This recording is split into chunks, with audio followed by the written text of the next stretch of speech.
Vamos falar de açúcar e adoçantes, certo? Bem, em primeiro lugar, vamos falar desses açúcares que estão nas prateleiras dos mercados, que a gente ouve muito falar, que tem gente que acha que um é muito melhor do que o outro, mas que na verdade eles não têm muita diferença entre eles. Na verdade, eles têm muito pouca diferença entre eles, tá? Que são o açúcar mascavo, o açúcar cristal, o açúcar demerara, o açúcar de coco, tá, gente? Não existe uma diferença considerável entre esses açúcares. O único desses açúcares de prateleira de mercado que realmente vale a pena separar dos outros é o açúcar refinado, o açúcar aquele bem comum, né? O açúcar de mesa. Esse açúcar é o único que eu diria assim, não, tira ele, usa os outros, mas não usa ele. Porque ele, além de tudo, ele passa por um processo químico para ser refinado. Então, ele é um tanto pior para a saúde do que os outros. Mas tirando ele, esses outros que eu citei, eles não têm grandes diferenças entre eles, tá?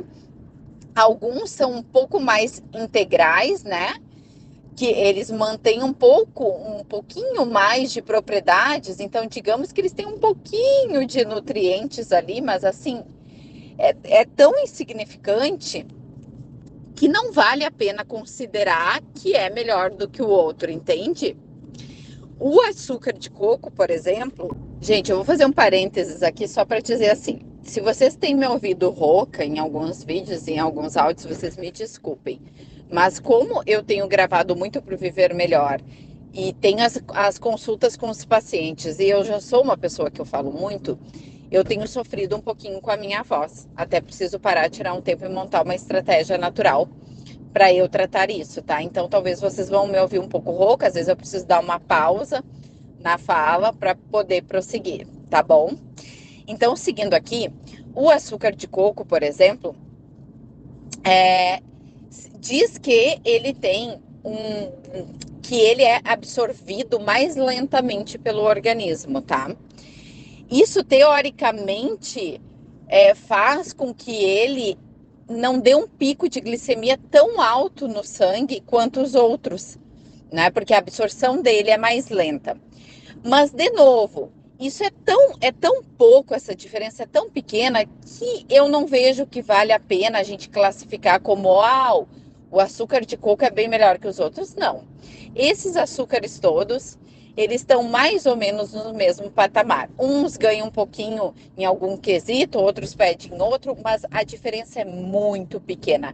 A verdade é que todos eles fazem muito mal à saúde, todos eles engordam muito, todos eles dão pico de glicemia no sangue, todos eles provocam problemas no pâncreas em relação à insulina, né? E todos eles devem ser evitados, né? A gente deve consumir o mínimo de açúcar possível, porque realmente prejudicam demais a nossa saúde, tá?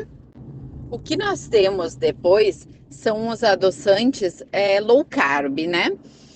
Que são aqueles adoçantes que são baixos em carboidrato, que não tem essa questão forte do engordar, que não dão pico de glicemia no sangue, que não afetam a nossa insulina. São, por exemplo, o eritritol, o xilitol, a estévia, tá?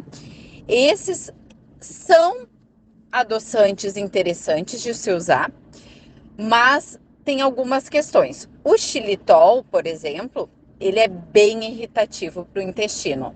Eu, por exemplo, não tolero o xilitol. Ele me dá diarreia. E muitas pessoas têm problemas intestinais com ele. Ele dá muitos gases. Tem gente assim que fica com muitos gases com xilitol. Aliás, tem pessoas que ao mascar chiclete com xilitol, adoçado com xilitol, já tem problemas bem ruins com gases. Então, ele é muito ruim assim para o intestino. Tem pessoas que realmente não toleram. E a minha indicação é sempre que se use ele com muita cautela. Ele não, ao meu ver, no meu entendimento, ele não deve ser um substituto para o açúcar para te estar usando ali todo dia. Ele deve ser usado eventualmente, Sabe, uma pessoa, eventualmente tu quer fazer um doce e aí tu adoça com, quer fazer um bolo, um docinho, tu adoça com xilitol, eritritol, beleza, mas ele não deve estar ali no seu dia a dia, principalmente por essa questão relacionada a gases, a problemas intestinais. Ele é bastante laxativo, certo? Além de xilitol, eritritol, tem estévia. Estévia, em termos de propriedades, em relação à saúde, estévia é o adoçante low carb que eu mais gosto. Só que tem um problema, o gosto dele. Ele tem um gosto amargo. Então também é muito difícil de usá-la. Assim, é difícil tu encontrar uma pessoa que consiga se adaptar bem à estévia. O que acontece, aí eu vou chamar a atenção aqui, tá?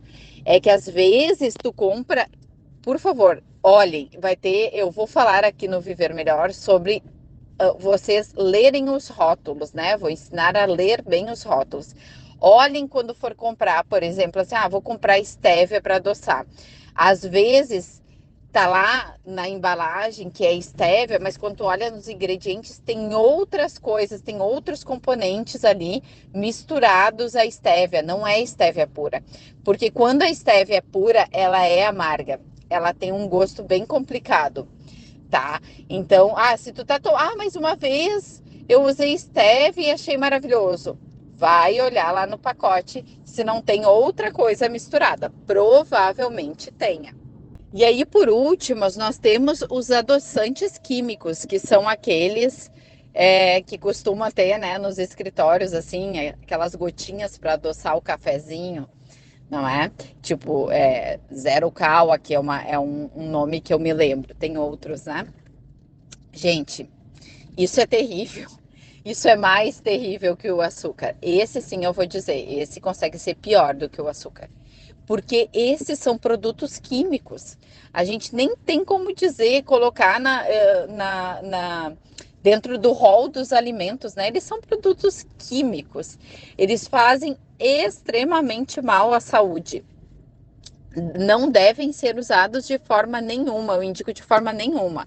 Eu prefiro, então, que a pessoa use açúcar como, claro, se não for diabético, qualquer coisa assim, né, gente? Estou falando aqui de forma generalizada. Mas eu prefiro mil vezes que a pessoa use o açúcar do que use esse tipo de adoçante químico. Agora, no fim das contas, gente, a grande verdade é que nós não deveríamos consumir nada que fosse adoçado, certo? O ideal é que a gente se acostumasse com o doce natural dos alimentos, como as frutas, por exemplo. Então, só que hoje eu sei, é muito difícil. Não é impossível, mas é muito difícil. E quando eu digo a gente, eu me coloco nisso também. Porque eu tive fases na minha vida que, por questões de saúde, eu realmente me forcei e fiquei totalmente sem doce. Fiquei apenas com o doce natural. Então, assim, quando eu queria comer um doce, uma sobremesa, era uma banana com pasta de amendoim e canela, era uma banana frita no fritinha assim no óleo de coco, né? Ou era uma uva dedo de dama congelado, que fica gostoso. Isso era. Ou era uma batida com frutas congeladas, que virava um sorvete. Esse era o meu doce. E é impressionante como a nossa saúde, a nossa qualidade de vida, o nosso bem-estar melhora quando tu tira o açúcar da vida. É muito perceptível. Isso eu posso garantir. Hoje eu tô numa fase que eu como doce, mas assim, sempre controladamente. Então, assim, quando eu tô de TPM, eu mesmo me libero para comer um chocolate, uma coisa assim. Tô num almoço com amigos, vou e como um docinho, mas sempre dentro daquele controle. Mas o ideal é que a gente comece apenas doces naturais. Só que para te fazer essa transição de uma pessoa que é acostumada a comer doces e ir para esse caminho para esse lugar onde eu já estive, de não comer nada que fosse adoçado, comer apenas doces naturais, alimentos naturalmente doces, para fazer essa transição, ela é muito complicada, porque o açúcar, ele é viciante, ele de fato é viciante. Então, essa transição de sair de uma alimentação onde tu come doce à vontade e ir para uma alimentação onde não tem nada adoçado, o que a pessoa passa nessa transição é muito parecido com o que um usuário de droga passa quando deixa de usar a droga. É muito parecido.